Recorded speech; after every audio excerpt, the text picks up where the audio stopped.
Distinguished ministers, ambassadors, dear Henrietta, partners and friends. As we just heard, today I'm speaking on behalf of Child Fund Alliance, Plan International, Save the Children, SOS Children's Villages, and my own organisation, World Vision International.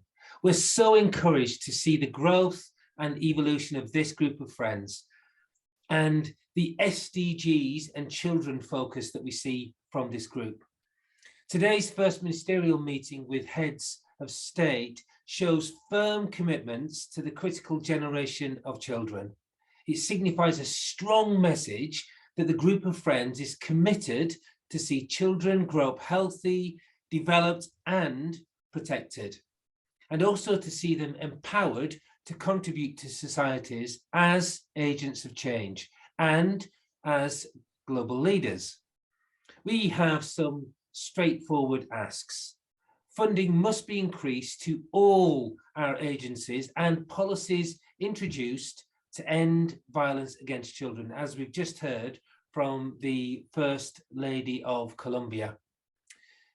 Where promises are made, we and the children we serve across the world will hold governments to account and make sure they're followed through. Their lives depend on it, particularly in emergency settings, and we must recognise the devastating impact of COVID-19 on the most vulnerable children. Children and young people's voices are the most powerful of all. Often we need to step back and let them speak, and then it's down to us to act. With a rising Zoom and online meetings, we can do just that, often connecting children and youth with governments to make their pleas directly, and they truly can make a difference. Like 16-year-old Sarafina from Ghana, who is one of World Vision's young leaders. She's campaigning to end child marriage and all forms of violence against children. World Vision has empowered her to lobby community leaders for change and conduct awareness-raising sessions with her peers and their parents. Sessions on the devastating consequences of child marriage. This is all about empowering and amplifying children's voices, and the results are spectacular. Sarafina and her friends have prevented many child marriages because we listened to her and together we acted.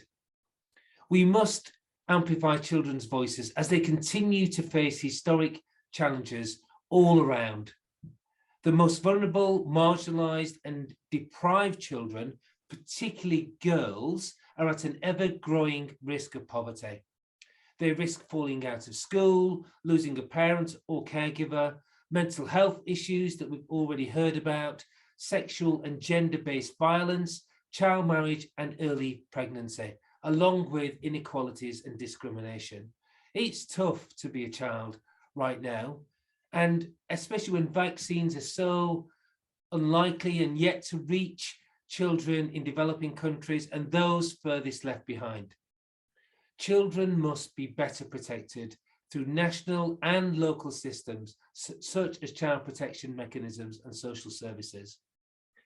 However, we observe with concern the rights of children, particularly girls, are lapsing at the United Nations as other priorities are elevated, with serious risk to children. This is happening at a time where children need us more than ever. So to close, our agencies stand before you today with a unified voice. We reiterate our call for enhanced action on children. We urge the group to continue to pursue a UN action plan for children that builds on accelerating implementation of SDGs from a child-sensitive, gender-responsive and child rights perspective. Our agencies together are strong believers of children and youth, two distinct right-holding groups as agents of change. They have their own views and, as the Convention on the Rights of the Child, have a right to freely express those views and to be taken seriously, especially when it comes to matters that impact their lives. Finally, together we can do this. So I'm so encouraged to join you today at this group of friends on children and the SDGs. There has never been a more pressing time to come together, to listen to children, to act and to learn. So I thank you so much for all your work in this area.